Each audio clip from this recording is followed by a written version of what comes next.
नमस्कार दोस्तों, जोहरी कॉस्मोस में आपका स्वागत है।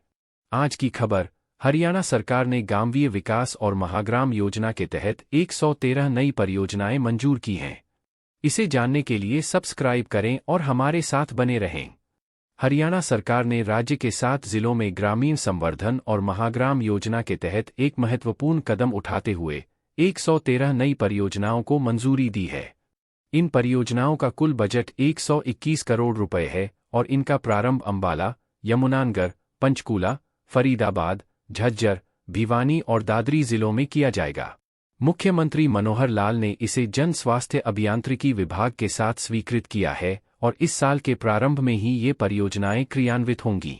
इस समीक्षा के अनुसार महाग्राम योजना के तहत 2 परियोजनाएं और ग्रामीण संवर्धन कार्यक्रम के तहत 108 परियोजनाएं स्वीकृत की गई हैं, जिनमें सीवरेज और स्वच्छता की 3 परियोजनाएं शामिल हैं।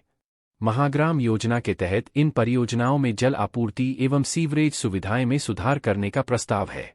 इनमें शामिल हैं जल आपूर्ति योजना बौंद कलां का विस्तार, पंपिंग और डीआई पाइपलाइनें बिछाकर लोहारू नहर से गांव बौंद कलां, बास, बौंद खुर्द में 4 मौजूदा जल कार्यों के लिए पानी उपलब्ध कराना शामिल है। इस पर 69.70 करोड़ रुपए का खर्च होगा। इसी तरह गांव धनाना, जिला भिवानी में सीवरेज सुविधा और सीवेज ट्रीटमेंट प्लांट के निर्माण पर 33.39 करोड़ रुपए खर्च किए जाएंगे। यमुनानगर, झज्जर और फरीदाबाद में सीवरेज और स्वच्छता की 3 परियोजनाएं भी मंजूर हैं। इस समीक्षा के अनुसार परियोजनाओं में फरीदाबाद के डिवीजन कार्यालय में 1.49 करोड़ रुपए की लागत से प्रयोगशाला का निर्माण करवाया जाएगा। यमुनानगर में प्रयोगशाला उपकरणों की खरीद सहित नई जिला स्तरीय अपशिष्ट जल परीक्षण प्रयोगशाला पर 1.01 करोड़ रुपए खर्च किए जाएंगे। जिला झज्जर के बहादुरगढ़ में शहरी और ग्रामीण जल आपूर्ति के लिए पब्लिक हेल्थ इंजीनियरिंग विभाग में प्रयोगशाला भवन के निर्माण पर 60.41 लाख खर्च किए जाएंगे। ग्रामीण संवर्धन कार्यक्रम के तहत प्रमुख परियोजनाओं में पंचकूला के ब्लॉक बरवाला के गांव खेतपुराली में एक ट्यूबवेल लगवाने पर 17.42 लाख रुपए खर्च किए जाएंगे। इसी तरह पंचकूला के बरवाला ब्लॉक के गांव नग्गल मोगीनंद में ट्यूबवेल लगवाने पर 17.43 लाख रुपए खर्च किए जाएंगे।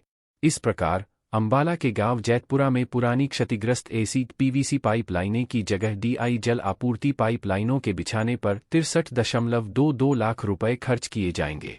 इसी तरह अंबाला के नारायणगढ़ के गांव कलाल माजरा में पाइपलाइन बिछाने पर 24.98 लाख रुपए और अंबाला के नगावा गांव की कच्ची गलियों में नई जल आपूर्ति पाइपलाइनें पर 21.18 और अंबाला के गांव पुल्लेवाला में पुरानी जल आपूर्ति लाइनों को बदलने पर 24.44 लाख रुपए और यमुनानगर के गांव राजपुर की कच्ची गलियों में नई जल आपूर्ति लाइनें बिछाने पर 23.82 लाख रुपए खर्च किए जाएंगे।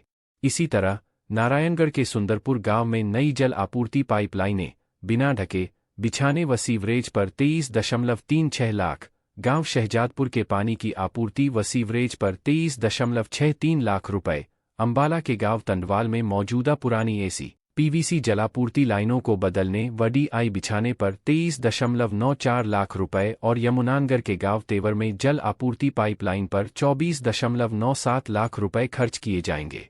इसी तरह पंचकूला के धानी में जल आपूर्ति पाइपलाइनें और अंबाला के तोका गांव में एफएचटीसी जल आपूर्ति पर लाइनों पर 21.98 लाख रुपए, अंबाला मोहरा गांव में एसी पीवीसी की पुरानी जल आपूर्ति पाइपलाइन को बदलने पर 91.16 लाख रुपए, पंचकूला के टोड़ा गांव में जल आपूर्ति की लाइनें बिछाने पर 22.36 लाख रुपए खर्च किए जाएंगे। प्रवक्ता ने बताया कि यमुनानगर के ब्लॉक प्रतापनगर पूर्ण सीवरेज सुविधा और एसटीपी के निर्माण पर 23.87 लाख रुपए खर्च किए जाएंगे। इस वीडियो को देखने के लिए धन्यवाद। कृपया लाइक, कमेंट और शेयर करें, साथ ही सब्सक्राइब भी करें। घंटी के आइकन पर क्लिक करना न भूलें।